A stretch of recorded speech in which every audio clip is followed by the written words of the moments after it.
حزب إسلام السلام عليكم ورحمة الله وبركاته بياتشو اللهن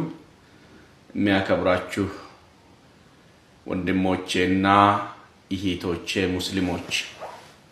لا مسلم إهيتوچه عند حساب مقرب فلقال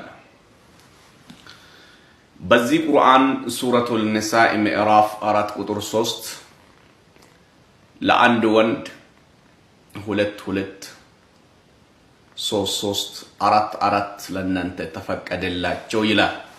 ሰና ወሰና 30 ወሩባአን ነው መለውና ይሄ ለወንዶቹ የተዘጋጁ ናቸው ሴቶች አንዱ ወንድ እስከ 4 ተፈቀደለት እኩልነትን በተመለከተ ነው የሚያነሳ ይሄንን ሐሳብ ለአንድ ሴትሳ የሚል ጥያቄ ያቀርባሉ